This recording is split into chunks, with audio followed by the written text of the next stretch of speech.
que vocês estão?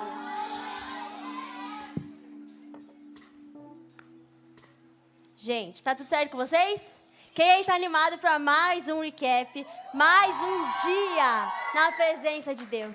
Gente, primeiro eu quero agradecer a oportunidade aos nossos pastores, ao Gu, a Lari, aos nossos líderes, por essa oportunidade de estar aqui hoje entregando uma palavra para vocês.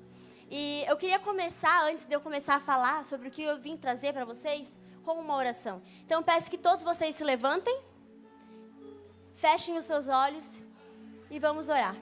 Senhor Jesus, nós queremos te agradecer, Senhor, porque nós sabemos que cada adolescente que aqui está foi trazido pelo Senhor para viver um novo tempo contigo. Nós sabemos que o Senhor trouxe eles até aqui, não para mais um entretenimento, não para sair com os amigos, para o rolê da semana, mas trouxe eles aqui, Senhor, para viver algo novo, para viver mais um tempo de intimidade com o Senhor, de profundidade, de reconhecer quem é o Senhor da vida deles. Pai, nós declaramos que agora cai em nome de Jesus todo espírito de distração em nosso meio. Nós declaramos agora, Senhor, toda apatia, toda incredulidade caia por terra agora. Abra os corações desses que estão sedentos pelo teu amor. Abra os corações para que a tua palavra possa penetrar e crescer nos corações. Papai, nós te pedimos que não seja uma, duas, três palavras, mas seja a sua revelação, mostrando quem tu és, mostrando a tua graça, mostrando o teu tamanho, que possa de fato transformar esses adolescentes. E é o que nós te pedimos, que eles possam ter os olhos abertos, que toda cegueira espiritual caia por terra agora, que eles possam enxergar, olhar para o trono e ver quem é o Deus da vida deles, ver quem está se assentado no trono. Eles possam entender e saber, esse é o meu Pai. E é isso que nós te pedimos, em nome de Jesus, amém.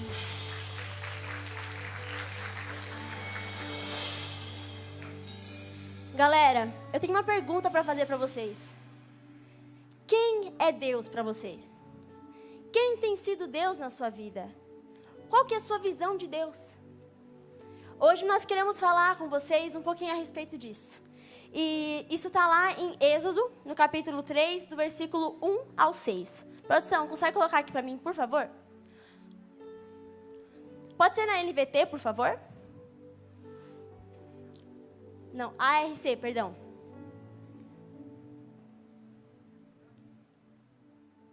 Obrigada. Apacentava Moisés o rebanho de Jetro, seu sogro, sacerdote em Midian, e levou o rebanho atrás do deserto e veio ao monte de Deus, a Horebe. Apareceu-lhe um anjo do Senhor em uma chama de fogo no meio da sarça. Eis que a sarça ardia no fogo e a sarça não se consumia. Pode deixar aqui. Vocês têm noção? Pensa, Moisés estava andando no deserto com o rebanho. Nisso que ele estava andando, ele começa a ver que a sarça pegava fogo. Por quê? Era um lugar quente, era quente. Então era comum uma sarça pegar fogo e se consumir, destruir. Mas ele estava andando e viu, ué, essa sarça está pegando fogo, mas não está se consumindo. O que está acontecendo? O que está acontecendo? O que está acontecendo? E daí ele passa, pode passar, por favor. E Moisés disse, agora me virarei para lá e verei esta grande visão. Por que a sarça não se queima? E vendo o Senhor que se virava para lá a ver, bradou Deus a ele no meio da sarça e disse, Moisés, Moisés. E ele disse, eis-me aqui. Primeira coisa que a gente pode ver, o Senhor Jesus, o Deus que você serve, Ele não espera você decidir, eu vou seguir a Ele, não, Ele vem até você, Ele trouxe você aqui, Ele fez com que você estivesse nesse lugar hoje, e mais do que isso, Ele te conhece, Ele conhece o seu nome, e Ele te chama, Moisés, Moisés. Ele conhece os seus filhos, Ele chama eles pelos nomes. Pode passar. E disse, não te chegues para cá, tira os teus sapatos de teus pés, porque o lugar em que tu estás é terra santa. Quando ele fala isso para Moisés, tire os seus sapatos, tire a sandália dos teus pés, não é porque o sapato dele ou o deserto era santo, não, era a presença de Deus que estava naquele lugar, que tornava aquele lugar um lugar santo. Era a presença de Deus, quando ela entra em um lugar, ela torna onde há trevas um lugar santo, ela torna um lugar onde muitas pessoas podem não ver vida, mas Deus ali faz com que habite vidas. Então nós temos esse entendimento, a primeira revelação que nós temos aqui. 1, Deus vem até nós, Deus nos chama pelo nome. 2, esse Deus, além de me chamar pelo nome, eu olho para Ele Ele se revela para mim e fala: eu sou santo. Você não é digno de estar na minha presença, mas eu me revelo para você, porque você precisa do meu amor. Pode passar. Disse mais: eu sou o Deus de teu pai, o Deus de Abraão, o Deus de Isaac, o Deus de Jacó. E Moisés encobriu o seu rosto porque temeu olhar para Deus. Você tem noção de quando ele vira e fala: eu sou o Deus do teu pai, o Deus de Jacó, o Deus de Isaac. Ele fala: meu Deus, é o Deus dos meus antepassados, é aquele Deus que fez maravilhas, é esse Deus que tem uma promessa para minha família. Meu Deus, como é que eu vou olhar para Ele? Ele é tão santo, Ele é tão poderoso, Ele é tão grandioso. É esse Deus que hoje trouxe você aqui para ter um novo tempo. É esse Deus que trouxe você aqui para conhecer a grandiosidade dEle. Nós podemos ver lá em Salmos 99:9, que diz o seguinte: exaltem o Senhor nosso Deus, prostrem-se voltados para o santo monte, porque o Senhor, o nosso Deus, é santo.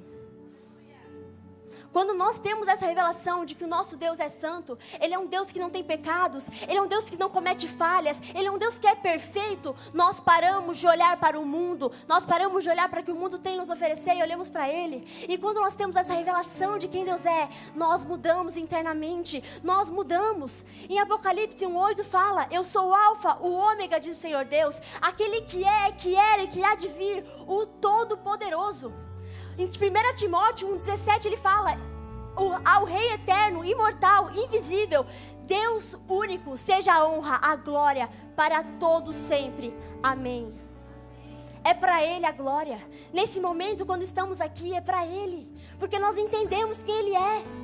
E mais legal disso é que quando Ele chega e fala para Moisés: eu sou o Deus dos teus antepassados.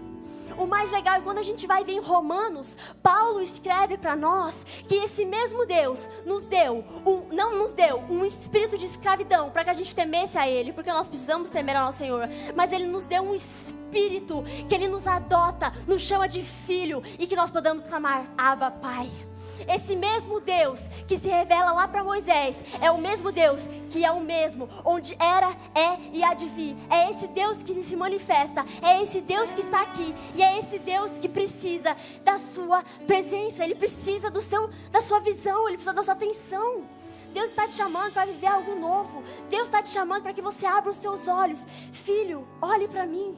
Filho, larga distrações. Filho, larga o celular. Filho, olhe para mim. Você não veio para mais um recap, para mais um momento. Você veio para me ver. Você veio para me contemplar. Esse é o Deus, esse grandioso. Em Salmos 113, do 1 ao 9, ele fala: aleluia, louvem os servos do Senhor, louvem o nome do Senhor, do nascente ao poente, seja louvado o nome do Senhor. O Senhor está exaltado acima das nações, e acima dos céus está a sua glória. Quem é como o Senhor, o nosso Deus, que reina no seu trono nas alturas, e se inclina para contemplar o que acontece nos céus e na terra? Levanta do pó necessitado e do monte das cinzas, ergue o pobre para fazê-lo sentar-se com os príncipes do seu povo, dá lar a estéril, e dela faz uma feliz mãe de filhos. É esse Deus que te chamou hoje para mostrar: filho, eu estou assentado no trono. Filho, eu tenho cuidado da sua vida. Filho, eu sou o teu Deus. Filho, eu tenho te protegido. Filho, eu tenho cuidado de você. Filho, por meio que está passando por dificuldades, eu não deixei de segurar a tua mão. Filho, por meio dos desertos da sua vida, eu estou te segurando. Eu estou permitindo que você atravesse o deserto. Eu estou permitindo que você veja: ei, uma sarça pegar fogo não é algo comum. É algo de um Deus que é impossível, um Deus que faz o impossível. É de um Deus que não é ordinário, é um Deus que é extraordinário, e é um Deus que se revela e está aqui hoje. Abra os olhos, veja, esse Deus está aqui falando: filho, pare de vir, pare de achar que eu sou alguém que está longe, pare de achar que eu sou somente um Senhor, eu sou seu pai. Um pai tem intimidade com seu filho, um pai constrói um relacionamento, e à medida que nós buscamos, à medida que nós oramos, meditamos e damos espaço para o Espírito Santo, para a vida de Deus invadir os nossos corações, Ele entra, Ele muda, porque quando a presença de Deus vem, algo que estava de uma forma antes transforma, algo muda, e nós entendemos que precisamos ter temor do nosso Deus. Nós entendemos como Moisés teve, de olhar para Deus quando ele teve a visão: Deus é grande.